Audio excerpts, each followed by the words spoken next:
Pourquoi l'acte d'engagement de Kampala? Parce que tout le monde se disait, bon, puisque ça n'est, la guerre continue malgré la signature de l'accord de Lusaka, il faut faire quelque chose tout de suite et maintenant.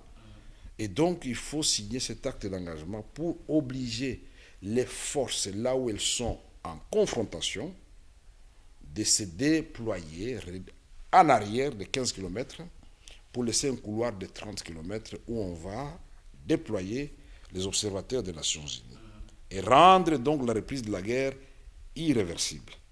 Et donc, qu'est-ce qui s'est passé? Nous signons le 8 avril 2000 et le 16 mai 2000, un fait étonnant dans l'histoire, je crois, des guerres du monde. Alors que le Rwanda et l'Ouganda disaient que c'est une affaire interne aux Congolais.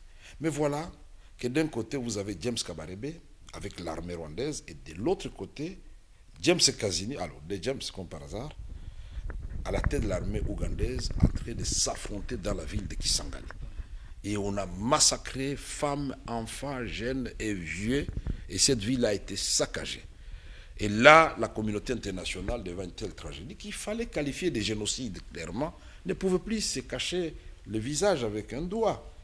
Et c'est comme ça que nous allons adopter un mois après, le 16 juin 2000, au Conseil de sécurité, la résolution 1304 pour la démilitarisation de la ville de Kisangani et le retrait sans condition et immédiat des troupes rwandaises et ougandaises du territoire congolais. Mais ça n'a jamais été appliqué. Et c'est comme ça que le 14 novembre et le 27 novembre, le président Mbeki va instituer ce qu'on va appeler le processus de Maputo. Ce processus de Maputo, c'était pour dire, bon, que veut le Rwanda, puisque l'Ouganda avait dit, moi je me retire. Le Rwanda a dit, moi je voudrais qu'il y ait des armements, des ex-phares intérieurs et les retours sur le territoire rwandais. Mouzé a dit, moi je n'ai pas de problème, moi je vais la paix chez moi, vous devez rentrer chez vous. Mais on va connaître un grand incident diplomatique au moment où le général Kaloumé et le général angolais et sud-africain et le général rwandais, à l'époque c'était Kayumba, devaient présenter maintenant le plan que les chefs d'État devaient signer. On va m'appeler aussi dans la salle le 27 novembre. Et Mouzé va me dire, bon, vous remplacez momentanément Mwenze, et vous et Tumba, vous remplacez momentanément Katumba Manke. Alors, mon petit, vous allez vous apprêter pour être président de la République démocratique du Congo pendant 15 minutes. Vous allez prendre la parole. Je ne savais pas ce qu'il fallait dire, mais j'ai deviné. Et puis, on m'a donné la parole pour expliquer l'historique de la problématique des conflits au Rwanda, en Ouganda et au Burundi. Et on a démontré qu'à chaque fois que les deux ethnies s'affrontaient là-bas, le Congo était leur déversoir. Et que nous n'avions jamais de conflits interethniques chez nous. Et à la fin, Mouzé va dire, vous avez suivi? Le chef des Interamwe, c'est le président du Rwanda, Kagame. Et il avait avec lui toute sa délégation. L'État qu'on traduise, puisque vous avez refusé de parler en anglais. Le président Kagame, effectivement, pouvait deviner sa réaction. Il s'est mis debout et il a quitté la salle avec sa délégation. Et Mouzé d'enchaîner, et l'autre chef des Interamwe, c'est le président ougandais Yoweri Museveni et les ADF Nalu. Bien sûr que la réaction du président Yoweri Museveni était claire. Il s'est mis aussi debout, il est parti. Et le président Chissano et Mbeki vont dire sorry. La réunion va se terminer puisque nous ne restons plus qu'avec une seule partie, donc il n'y a plus moyen de continuer la négociation ni de signer les documents. On va rentrer dans la chambre. C'était le jour de l'anniversaire de Mzé. On va rentrer à Lubumbashi. Et Mzé va nous demander, mon petit, est-ce que vous ne pensez pas qu'on va me tuer? Et finalement, il fallait prendre une décision entre l'option diplomatique et l'option militaire.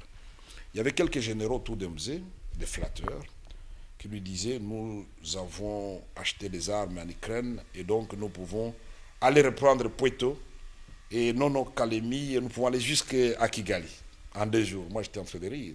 Et on a montré à Mzé ça sur un ordinateur, très flatté, mais en même temps c'est un homme intelligent. Moi je dis, mais Mzé, moi je pense que nous devons privilégier la voie diplomatique. Parce que si le terrain militaire, nous sommes faibles, nous sommes infiltrés, nous ne pouvons plus continuer comme ça. Et voilà pourquoi Mzé va prendre les 2 décisions. Talk and fight. Monsieur Kamere, vous aimez la diplomatie avec le général Luecha et Tumba. Et Olenga, vous allez à Harare. Olenga est en vie, Luecha est déjà mort, paix à son âme.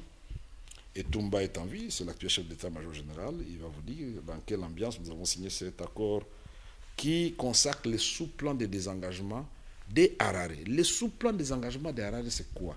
Puisque nous ne sommes pas arrivés au désengagement des troupes avec le plan de Kampala, il fallait maintenant des plans spécifiques pour chaque zone de conflit. Et les zones de conflit, c'est quoi? C'est Lissala, c'est Boende à l'équateur. C'est Kabinda au Kasaï et c'est Kabalo au Katanga. Et donc, on a signé le sous-plan des engagements.